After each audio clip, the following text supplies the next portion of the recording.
which is announcements. I have two small announcements to make.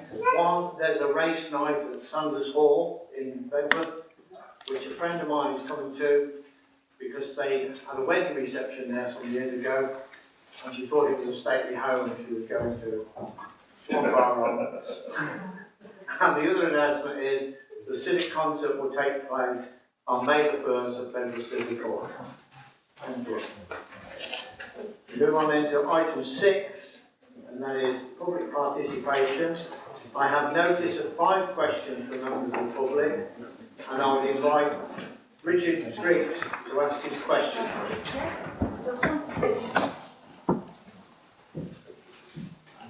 No, Richard Spriggs? Yeah. I didn't know there was a microphone. Okay.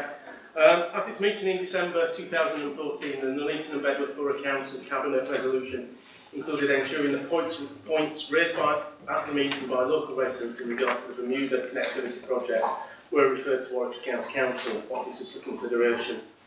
I raised a subsequent question at the full council meeting on the 10th of December 2014 as minuted in the record of that meeting. The County Council Highways Department has agreed to consider the proposal put forward by Mr Briggs when they decide on the scope of the next round of transport modelling.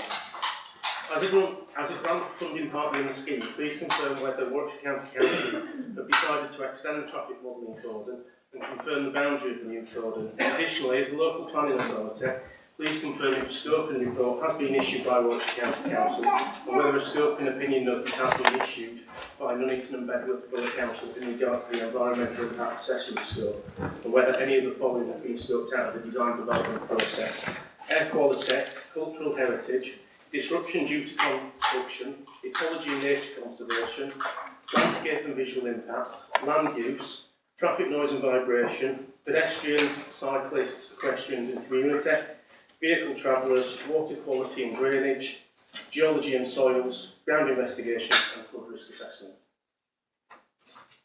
Thank you. Councillor Tammy Lloyd, do you wish to respond?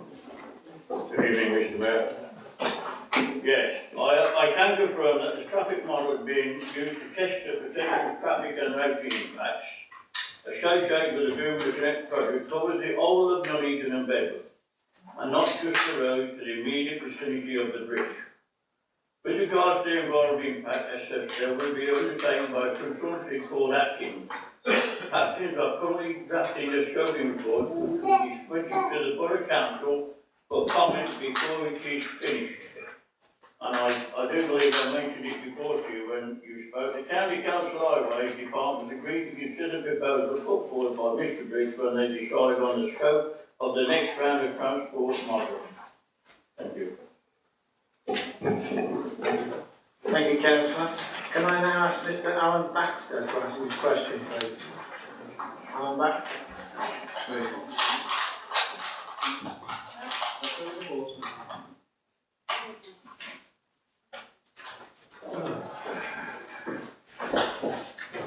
I have been informed that the total discretionary housing payments spent financial year 2014-15 to the 16th of March was £169,131 £169,131.55. This was from 581 applications, of which 419 were granted.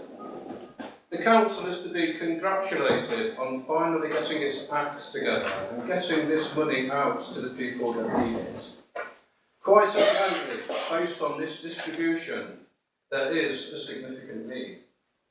With this in mind, is the council going to apologise for its abject failure in distributing these funds in the previous financial year, where only £20,000 was handed out? This failure is evidenced in the near doubling of the number of people with suspended applications for having rent arrears in the council housing system. 469 households are now suspended, whereas the total a year ago was 250. The number has nearly doubled. It is these people that the council leader needs to apologise to. Will he? Thank you. Councillor Harvey. Mr Mayor, all applications for discretionary housing payment are assessed individually in accordance with the Council's policy and guidance from the Department for Work and Pensions. Applications vary year to year, and the Council has a duty to ensure that it is spending taxpayers' money in an appropriate and legal way. It's also important to note that the DHB scheme is not a long-term solution to rent arrears, especially for those residents affected by welfare reform introduced by the Conservative-led government. The Council and its partners do give advice to residents who are struggling to pay their rent and other bills, and we have been very proactive in publicising the DHB scheme this year, and we have worked very closely with other partners, as we did last year, to raise awareness of the scheme with those residents who may benefit from an application. Mr Mayor, I do not apologise for the actions of the Conservative government. I have never voted in Conservative in my life and will never be doing for the rest of my life. Thank you, Councillor Harvey. Can I ask Katharina Slominski ask her question? Yeah. I noticed from the accounts published in 2013 that the licensing department for Leeds and Bedworth Borough Council has run an annual loss to the taxpayer of £30,000. Given that business products sold under licence, for example cigarettes and alcohol, contribute to the vast amount of rubbish that is strewn onto our streets each year, surely this department should be running at a profit such that street cleaning can be paid for? Or is it the case that the Leeds taxpayers are subsidising the existence of giant corporate companies such as Wetherspoons, Sainsbury's and alcohol and tobacco companies? Thank you. Councillor Holland. Thank you very much, Mr Mayor. The Council are responsible for issuing licences for a number of trading activities in the borough. Many licence charges are set nationally with no local discretion over the level of charges. These include the Council's responsibilities under the Licensing Act 2003, which include activities such as the licensing of premises for the sale of alcohol, as mentioned in the question. Taxi driver licensing forms another significant element of the licensing budget, and it is in this area where costs have in some recent years exceeded the income generated. These fees are set locally, and as a direct result of the Council reviewing its charges in January, Cabinet approved an increase in taxi driver licensing fees to ensure that the costs of providing the service are recovered. In future years, there should be no additional financial burden to the local taxpayer for this element of the service. But I repeat, Mr Mayor, that the licensing of tobacco is licensed from national rules and national policies, not on what we set locally. Thank you, Councillor. Can I ask Claire Golby to ask her question, please? In March, myself and Richard Briggs attended a meeting at Warwickshire County Council to discuss the new connectivity project. Despite being told several times by Nuneaton and Bedworth Borough Council that this was solely a Warwickshire County Council project, during this meeting we were told that members of Warwickshire County Council representing our locality and members of Nuneaton and Bedworth Borough Council had been consulted on the proposal to open the bridge in the first instance and had been in agreement that it should go ahead. We were actually told that had they said no to the project, it would have been stopped before it was started. It's common knowledge that members of the Chamber are joint members of Warwickshire County Council and also on the board of the Left, which is a private sector company similarly promoting the bridge project. Although not all joint members in the Chamber are in favour of opening the bridge. The bridge also forms part of the Nuneaton and Bedworth Borough Council infrastructure development plans. Last year, Dennis Harvey had presented a presentation which included information on the proposal to open the bridge to the Shadow Economic Prosperity Board, which is the joint committee that brings local authorities together, in which it was stated, and I quote, "The project is an example of where the Council has commenced work with WCC on developing a bid to access funding to make improvements to the bridge. It was also stated that opening the bridge to traffic could result in up to 4,000 jobs being created. We have asked several times for justifications of the 4,000 jobs figure, to which we have yet to receive a satisfactory explanation.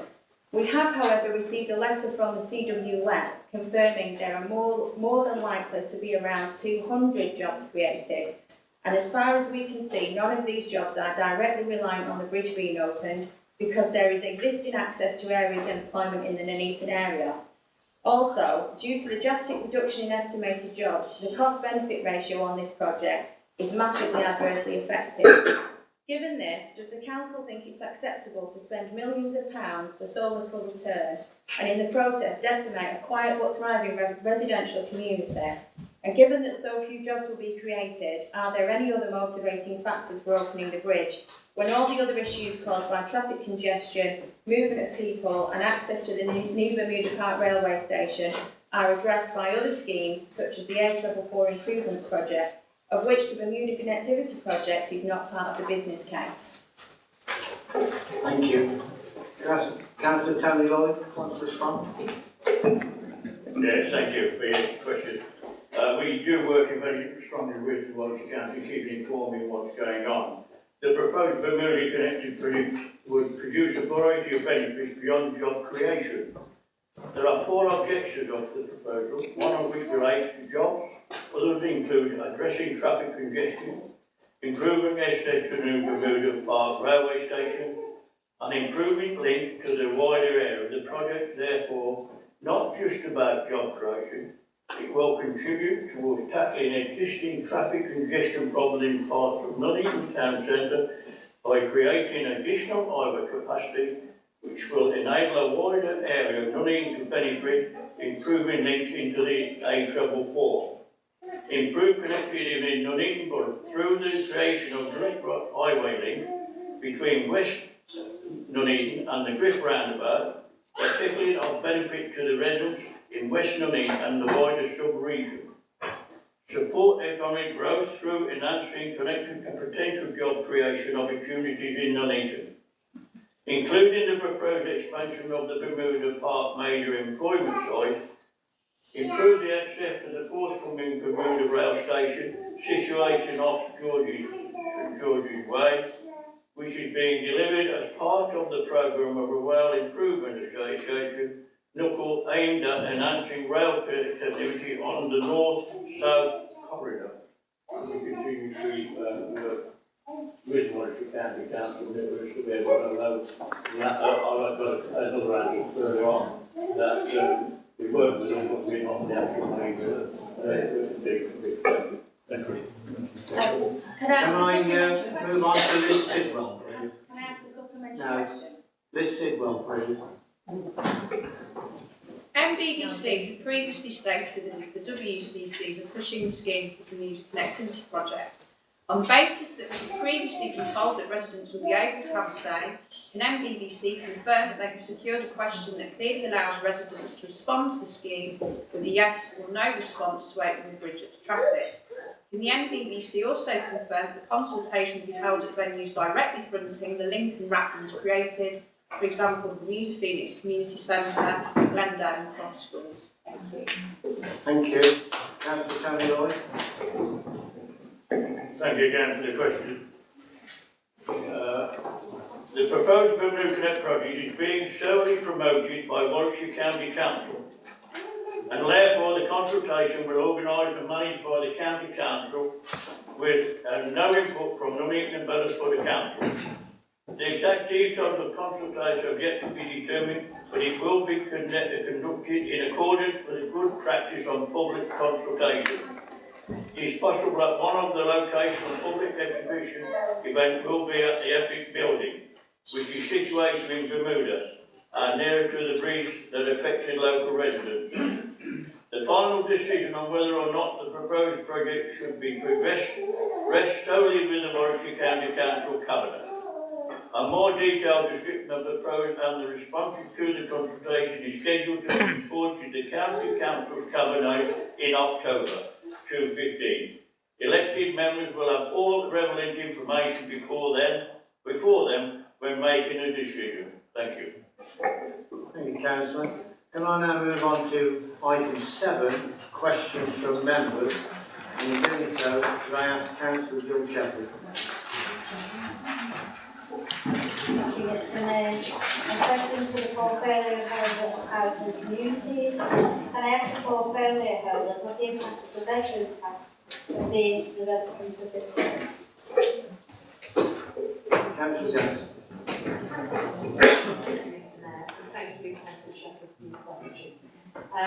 This has been a very difficult time for many of our tenants, both our tenants and tenants of other social landlords in our area.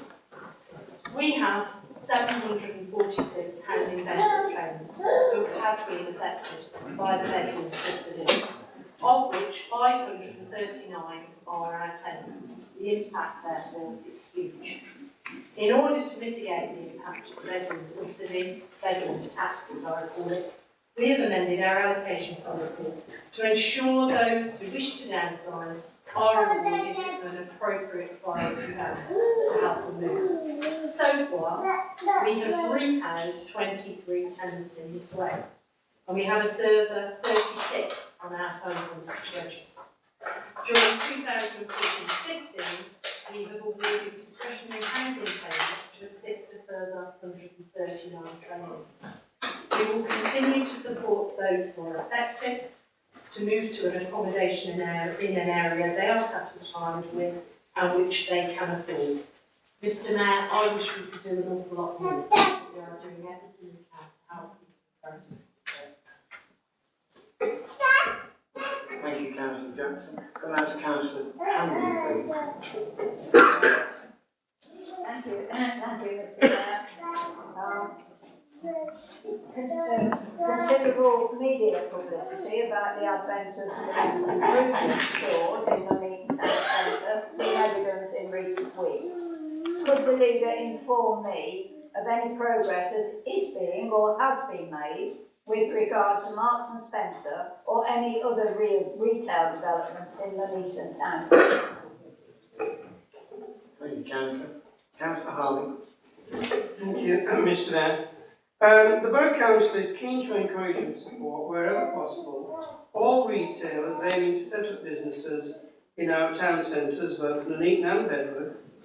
However, it is essential that retailers requiring large stores are accommodated within our town centres, so that our town centres as a whole and businesses existing within them can benefit from their presence. This has always been our policy, Mr. Mayor.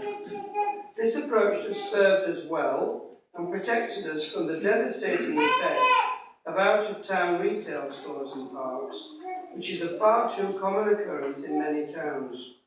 Members may be aware of the real concerns of businesses in nearby Rugby Town Centre concerning its long-term future as a result of the Conservative Controlled Council encouraging and supporting large-scale out-of-town retail development. A similar situation exists in Tamworth. The Borough Council has sought to encourage Marks and Spencer's to return to the Nuneaton Town Centre since the closure of its Marketplace store. We, along with residents and businesses, are very keen to see M&S return to the town centre. Through our development partner and with our development partner, St James Investments, there have been discussions with the property advisors of Marks and Spencer since late 2012, and more recently with Marks and Spencer directly, to secure an M&S presence in our town centre. Together we are seeking to meet their specific requirements and secure the presence of a Simply Food store on the proposed Abbey Street development. I announced this publicly some weeks ago, Mr. Mayor. Further at Abbey Street, St James's Investments, the Council's development partner, are also in discussions with Primark and a number of other potential occupiers on a confidential business basis. In short, Mr. Mayor, Marks and Spencer's has been in discussion with us and our developers for over 2 years, and their interest is categorically not due to any parliamentary candidate setting up a petition after they knew of this, but to a real commercial interest in returning to the town. And I would add, Mr Mayor, that that is the way that large businesses operate. They operate where they believe they can do well, and Marks and Spencer's believe that they need to come back into Nuneaton and Edworth, and we also support that.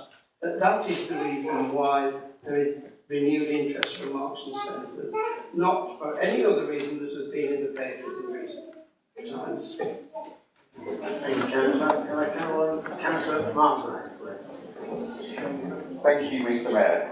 Mr Mayor, in 3 weeks' time, the people of Nuneaton go to the polls. They have a clear choice. Vicky Fowler for Labour, offering a strong voice for our area and its future, or the outgoing MP, Marcus Jones, the mouthpiece of the past. Mr Jones and the Conservatives would have local people believe that the delay in the borough plan has nothing to do with them. But that isn't the case. In 2009-10, when Mr Jones was leader of this council, there was a document called the Core Plan, which action needed to be taken on, but the Conservatives buried it for all time. So, Mr Mayor, if Marcus Jones and the Tories opposite had taken action on the core strategy, wouldn't it be the case that we would have a borough plan today? So can the leader tell us what Mr Jones and the Conservatives actually did when in charge of this council to put in place a borough plan? Point of order, please, Mr Mayor. Point of order. Hopefully I can save the leader the trouble of having to answer that. Unfortunately, Councillor Margrave's made a statement which he knows to be unfactual in front of the public and the press, and so with a very short explanation, I just need to explain what my plan was. The question was to the leader, not to yourself. But he has. The question was to the leader, not yourself. Yes, Sit down. I'm sorry, Mr Mayor, he's made a comment about Sit me down. personally. No, he hasn't. Sit He down. has. The Tories opposite and has indicated us. Sit down. If you don't let me speak, Mr Mayor. Sit down. Sit down. Councillor Harvey, the question was asked of you. Well, Mr Mayor, first of all, I would confirm that Councillor Margrave did make a mistake, because he talked about Councillor Jones, as he was then, being leader of the council from 2009 to 10. He wasn't. He was leader of the council only for 12 months, from 2008 to 2009. He was then replaced by Peter Gilbert, but from 2009 to 2010. So I'm not going to speak about the period when Peter Gilbert was in fact the mayor. Sorry, he was not the mayor, the leader, because actually nothing happened. But in summary, Mr Mayor, the Cabinet at that time made 4 decisions when Marcus Jones was the leader. One related to the composition of the member working party following that election. One was on the budget for the strategy, and 2 decisions were associated with the timetable for preparing the strategy. And that basically was more or less the end of that, Mr Mayor. So very little was done, and I can tell him that, in fact, in 2010, there were amendments made to the timetable. This is when Peter Gilbert was the leader, and that was all. So basically, very little indeed, Mr Mayor. Councillor Trons, do you want to bring your point of information up now? I do, Point Mr of order, Mayor. sorry. Can it be a point of order?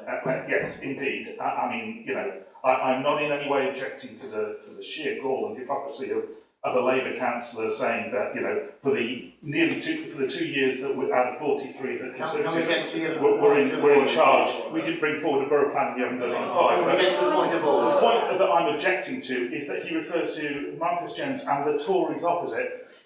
As you well know, none of the 3 of us were borough councillors at that time. Why are you pointing to us in front of the public and press and saying that I and my colleagues were councillors at that time? It's misleading, you know it is, it's wrong, it's just not right. I want an apology, Mr Mayor. Thank you, you made your point. And we'll take it that nobody was a member of the Conservative Party at that time. Moving on. Councillor Barnacle. Good evening, Mr Mayor. Right, this is a question to the Leader of the Council. We face a new planning application frenzy produced by the Cabinet's new 9,900 housing target. This council has just spent a considerable amount of money buying properties in Camp Hill for early demolition as part of the regeneration project. Completion of the final phase is expected to be around 2028. However, this will be dependent on the developer being able to sell hundreds of new homes into what may be a very desperate housing market. What steps is the leader of the council taking to prevent this difficult regeneration of Camp Hill being undermined and possibly halted by easier developments occurring on our countryside? Thank you, Mr. Mayor. Thank you, Councillor. Councillor Harvey. Mr. Mayor, the recent interest in Camp Hill is very heartwarming. First of all the development that has taken place as part of the Camp Hill regeneration scheme since 2011 will count towards the borough's housing target and is not in addition to it. The development of housing in Camp Hill, alongside other sites in the borough, will contribute to meeting the housing needs of the area and will provide residents with a choice about where they wish to live. In addition, the developer is building houses in stages, and at the moment, sales are continuing to do well, as can easily be seen by any member of this council actually visiting Camp Hill themselves. Follow-up question, Mr. Mayor? Thank you, Councillor. Follow-up question, Mr. I'd Mayor? like to move on, if I may, Councillor. We want all parties to have a reasonable chance to talk in this and not just an election party political broadcast by Labour. I don't suppose it is one So member. we've not let the public have follow-ups, we're not letting members have follow-ups. We only seem to be allowing Labour to talk. Councillor, no one has had a follow-up on any question, to the best of my knowledge, and I'm sat here looking down. Councillor Foster, please, your question. Thank you, Mr. Mayor. My question originally was to the leader because it's on my phone, but I'll accept the answer will be given by the portfolio of the planning and development. Warwickshire County Council Highways Authority has begun to raise objections to a number of large planning applications which are leading to traffic issues for all borough wards, where relief roads and other mitigation measures have been part of the proposed borough plan, but are clearly undeliverable. I did say leader of the council, will the leader of the council now begin the emergency procedures, including extra funding for work by outside bodies where necessary, to complete the work to bring a proper borough plan into existence in the shortest possible time? Thank you, Mr. Mayor. Thank you, Councillor. Councillor Tony Lloyd.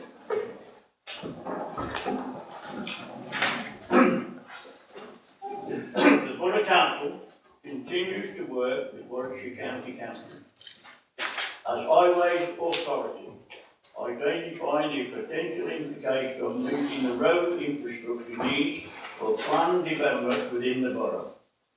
The infrastructure implications are proposed continuing the borough plan. We've identified in the infrastructure delivered plan, and delivers will be expected to contribute to meeting the infrastructure needs that are contained within the interim. The County Council continues to be consulted on individual planning applications that are submitted to enable appropriate negotiation to be undertaken with the developers.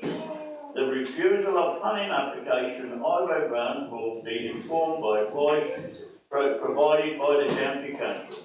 Thank you. Thank you, Councillor.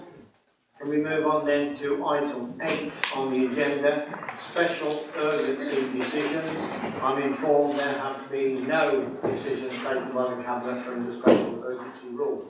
That being the case, can we move on to item 9, urgent decisions.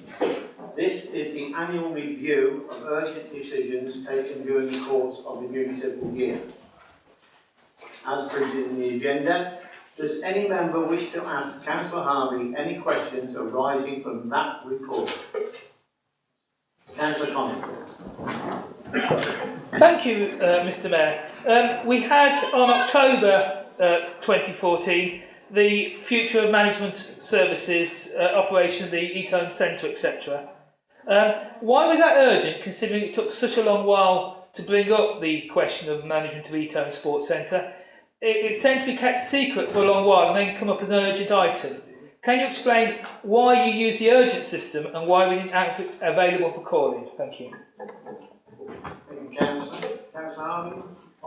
I believe, Mr Mayor, that this is the annual review of these, an annual report. But these have all been dealt with at some point during the year, and the reason is given each time why. But I'm quite happy for a reply to be sent to Councillor Kondaka on that. But it's actually discussed in this meeting before members. Thank you, Councillor. Any other councillor wish to ask a question arising out of the report strictly? No? Then can we move on then, please, to item 10, which is the report from the Cabinet by the Leader of the Council. It's attached. Can I invite the Leader to present his report? It's on page, it's agenda item 10, Mr Mayor, page 35 for those members who want to look at the details. All I will say on this, Mr Mayor, because I think it's fairly straightforward, is a couple of things. First of all, I think we're proud as a council that we've been able to, despite the cuts foisted upon us by the government, we've been a council that has not made major cuts in services, nor major cuts in staff, as has happened elsewhere. We've been able to keep the council tax down, we've been able to keep charges down. And up until this point we've done quite well, which is the 2015-16 budget. It's been mentioned, Mr Mayor, in all of these meetings that from 2016-17 onwards, the situation is not so clear, and we in fact are facing massive reductions in our budget of over £1 million yet again next year, a figure that will be extremely difficult to find without slashing services. In terms of the market, Mr Mayor, the variation to the charging structure, which was done fully in consultation with the market traders, who were very happy about changing the charging structure, is broadly cost neutral, but will benefit the town. And whatever people say, we have been able to keep both our markets going when markets have, in many of the towns, disappeared from the streets completely, and in fact many shops have. Mr Mayor, Nuneaton and Bedworth are not immune to the situation of the economy, nor internet shopping. But we are keeping our town centres as priorities. We are looking at continuing to provide interest to get people into the towns. We're very pleased that the parking situation is very good, and for instance, in both towns on a Saturday, it is extremely difficult to park your car, which is not so good for the person looking for a space, but it's very good for the businesses within the town and for the future of our town centres. So I just mentioned that in relation to the market, Mr Mayor, and we shall be looking to, in this financial year that we're in now, do further enhancement within our two town centres. Thank you, Councillor. Does any member wish to ask Councillor Harvey or any other Cabinet member any questions arising from the report? Councillor True. Yes, I'd like to ask Mr Mayor. I've looked at it a couple of times and it seems that there's something missing. The Cabinet report covers several Cabinet meetings that have taken place since the last full council, and I've looked back at the Cabinet meetings before that, all the way back to October, till I kind of got a bit bored, but I can't see that the borough plan's been discussed in any way, shape or form on these, and I'm just wanting the Leader to confirm that it hasn't been and it isn't missing from here, and also, if you can confirm that, if it isn't missing, it hasn't been discussed, why not? It's the single most important issue to residents in the borough. Is it that they've lost control of the plan and just want it to go away? Thank you, Councillor. I'm not going to take your question because it's not in the report. It's a question on the report. Not what's missing on the report, what's in the report. Is there any other member who wishes to ask questions on items as in the report. Councillor Connaughton. Yeah, thank you, Mr. Mayor. Just two questions. On the budget cabinet meeting on the 18th of February, we had various cost pressures. We are now having a meltdown in the recycling service, which is actually used to raise us lots of money. How much of that effect did you know about when you actually set the budget? Because it looks like the recycling contract could actually totally fail, and that would be a considerable cost. And I want to know, at the time you set the budget, on the 18th of February, how much did you and your cabinet members know that the recycling service was about to break down due to a lack of information to the public? And the second point I'd like to ask about is the on-street parking orders, which I have had to object formally to the parking charges in Bedworth War Memorial Park, because you don't actually consult and actually take options and alternatives about parking charges. You just had a single option of having a ridiculously high parking charge. Thank you, Mr. Mayor. Councillor Hancock, you have information? Yeah, point of information of clarification. I'm not aware of the War Memorial Park in Bedworth. Does he mean the Miners Welfare Park? Shows how often he goes to Bedworth. Yeah. That's actually country War Memorial Park. Thank you for that, Councillor. Councillor Phillips, do you want to respond to that? Yeah, thank you very much. Although recycling isn't in this particular item, but I'm quite happy to sort of say the recycling system is not broken down. And you know damn well it's not broken down. You know, you're just playing to the press again. Anyway, yes, we did know it was a cost pressure. You know, we do things looking at this year, looking at the year in front and the year in front of that, and there was a cost pressure, and it was put into the budget figures, which is what a reasonable council would do. And we do balance the books. In fact, we still have a surplus of 152k. So recycling isn't breaking down, just for a bit of re-education. You know, getting the people to put more information out there so they know, again, what's to recycle and what isn't, you know, and we do plan ahead. Thank you, Councillor. Thank you, Councillors. Can we take it that the Councillor's second question was the Miners Welfare Park? Yes. Councillor Ian Lloyd. It was, yeah.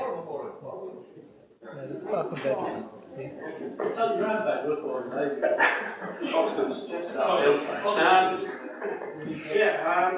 At the end of the day, he mentions consultation.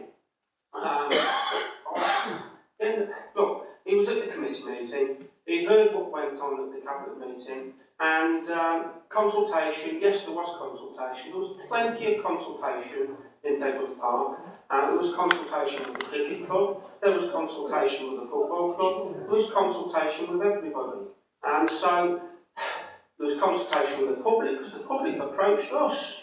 They wanted those parking restrictions put on in Bedworth Park to stop people parking there and going up the town to work.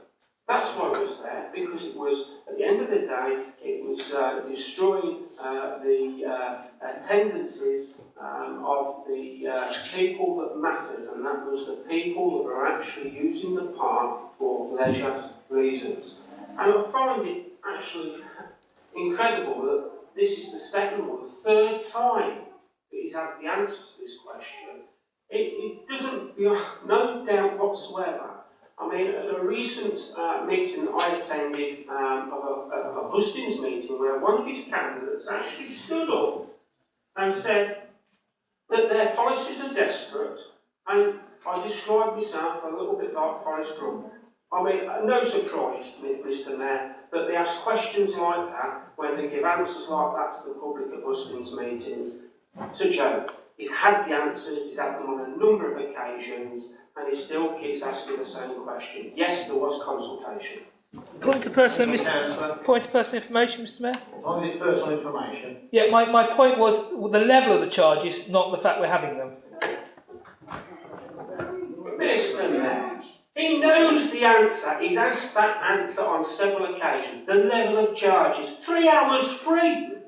Free! Do you hear that word? Free!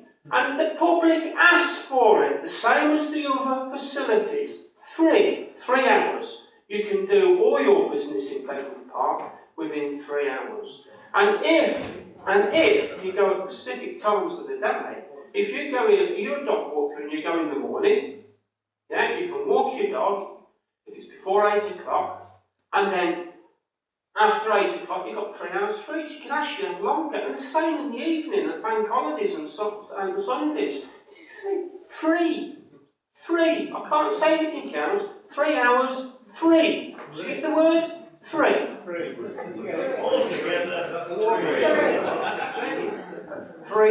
Three hours is almost on a par with 40,000 feathers on a thrush. But never mind. Is there any other questions from members? Councillor Jackson. Thank you, Mr. Mayor. It's rare that I ask a question, but I feel the need to do so. I want to ask the leader of the council under 3A1, General Funding Capital Programme, if you can confirm that when setting the budget this year, there was no provision for selling off the bus station. Thank you, Councillor Harvey.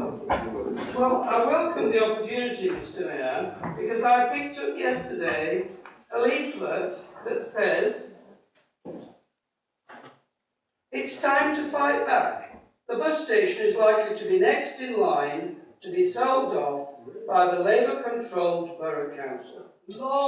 Could I say, Mr. Mayor, this subject has never been discussed, brought up, proposed, nor anything else. The bus station is not being sold off. I trust that people will not believe such lies, complete and utter lies, when it says stop Labour Borough Council selling off the bus station. Why would we, Mr. Mayor? We make profit on it. Could I suggest that Councillor Kondaka goes along to Nuneaton Library, while the county still provided, and go into the fairy tale section where he might find a few more things he can put in his leaflets. Can I ask, is there any other member who has any questions in the report? No? That being the case then, can we move on to item 11, which is the overview and scrutiny panel, annual reports from the chair. So the following panels are attached. Members may ask questions on the report and receive answers from the chair of the panel, and this is not subject to debate. Can I ask Economic and Corporate Overview and Scrutiny Panel Chair, Councillor Longdon, do you wish to present your report? Thank you. Yes, the report as written, and can I add, if I may, my thanks to the officers, members and co-opting members who did a tremendous amount of work over the last 12 months. I'm going to change it to anyone. Yeah, probably right, you'll be swapped over in there. That's it. Thank you. Any members wish to ask questions on the report? Councillor Conley. Thank you. To the chair of the OSC, the assignment of markets was a big topic we had. We had a really productive debate about it, and we had the market traders explain how successful it was. The committee actually, or scrutiny committee, actually wanted to have another look at it and sent it back to the cabinet for consideration. But you didn't seem to pass that on in the way that I think we should have, to actually have a proper look at assignment again. And the video of the OSC meeting I took and the video of the cabinet meeting at which it was pushed back didn't seem to tally. And I'm a bit disappointed. So can you explain why we didn't ask for it to be reconsidered properly by cabinet?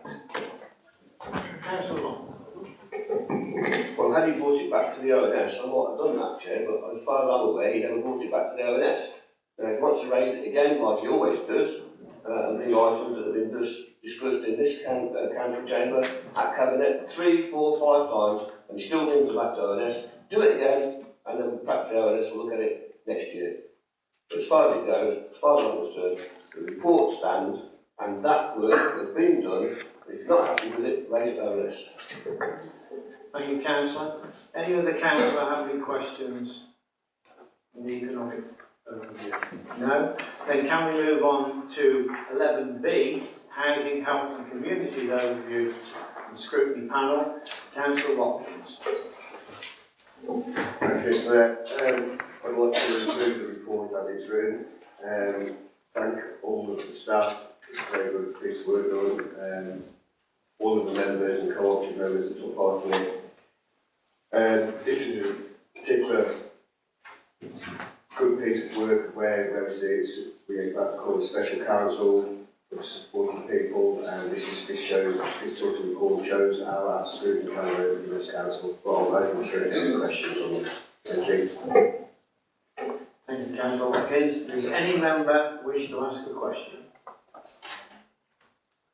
No? That being the case then, can we move on to 11C, Planning and Environmental Overview Scrutiny Panel. Councillor Jill Shepherd to present a report.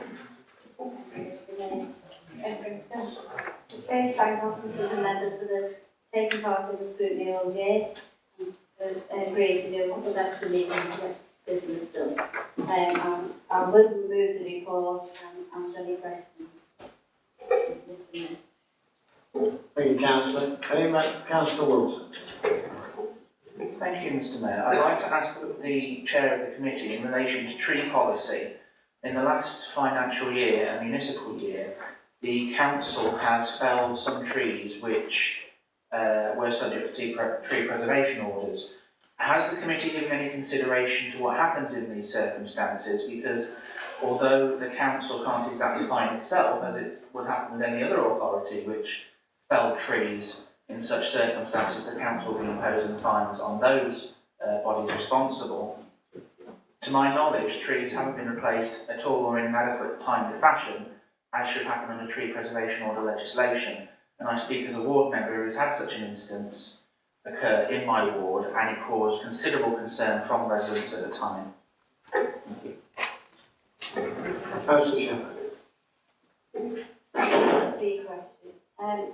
We do actually replant the trees and plant two for one, so we fell or we put two extra in. I believe that has happened in most cases.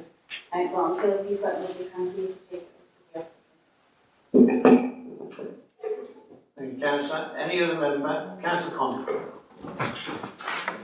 On the curbside recycling issue, we had the curbside recycling issue go to your scrutiny committee, and there was various things raised about education and the difficult plastics to recycle. But was the committee aware of the problems that people were going to face as the contractor stopped collecting stuff they were collecting for the previous few years? And was there any sort of red flags coming up to actually say we urgently need to increase the education so that the result doesn't get into recycling being binned? Councillor Shepherd. Mr. Mayor, good question.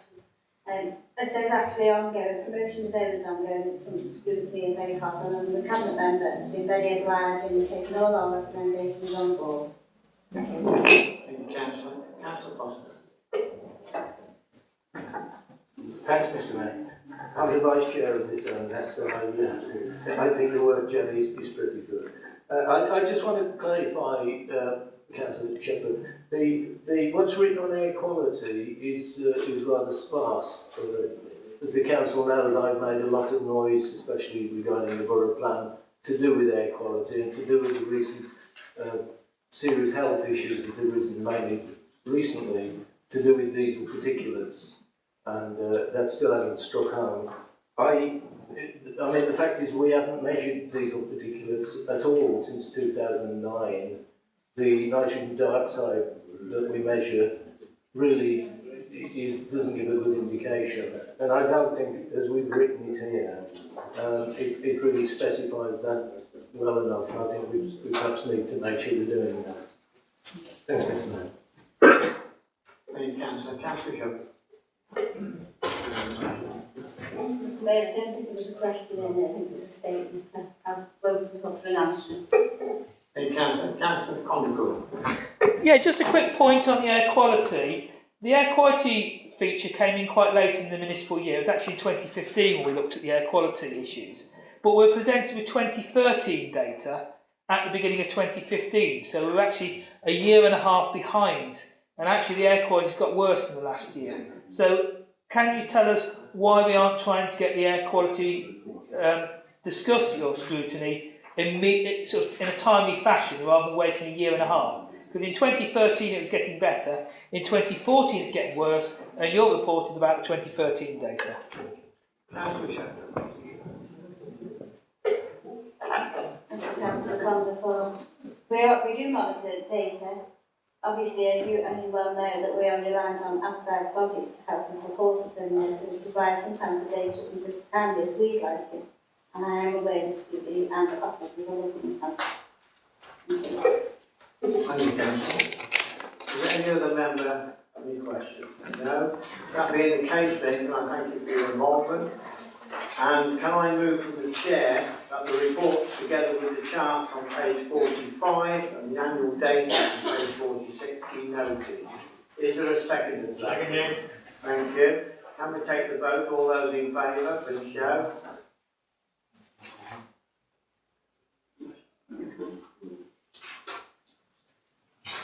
All those against? Any abstention? Never will. Thank you. Thank the chairs of the appropriate panels. Item 12, recommendations from Cabinet and other committees. As items A and B are matters requiring decisions by the Council, they are open for debate, subject to the usual rules set out in Rule 13 of the Council procedure. A is the Audit Committee terms of reference. Councillor Haynes, can I invite you to move the audit terms of reference?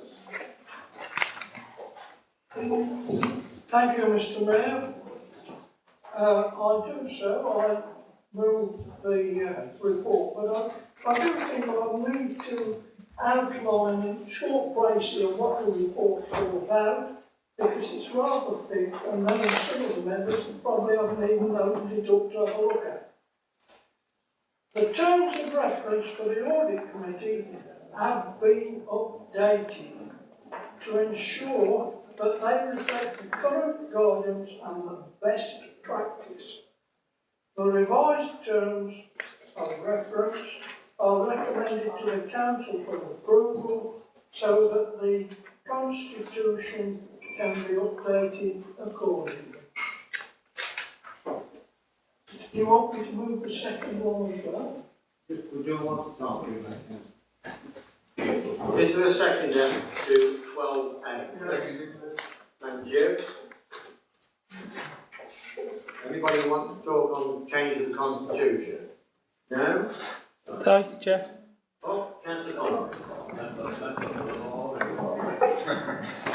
Thank you, Mr. Mayor. It's been very interesting being on the Audit Committee, and particularly one of our lay members is actually very astute at actually picking things up. And the auditors have actually this last year picked up some double payments. So it is actually really rewarding that it sometimes does actually work. Mostly happy with the Audit Committee. One thing that is regrettable though, particularly with the Tories being quite a small group, is there's not a Tory on the Audit Committee as well. So we're quite under strength in terms of scrutiny of what's going on. So that's a big pity, but it is an important function and I hope we get more people interested in audit. Thank you. Thank you. Can we move to the vote then, please? All those in favour of change? Unanimous, thank you. Can we now move on to 12B? Councillor Haynes, can you lead us in that vote?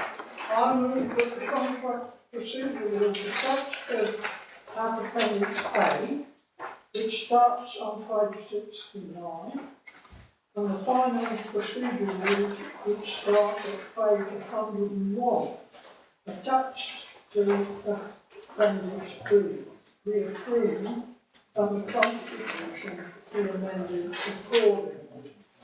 And just to give you a short pricing of what that's all about, the contract and financial procedures rules have been updated and approved by the Audit Committee and are now recommended to the Council for approval and the Constitution to be updated accordingly.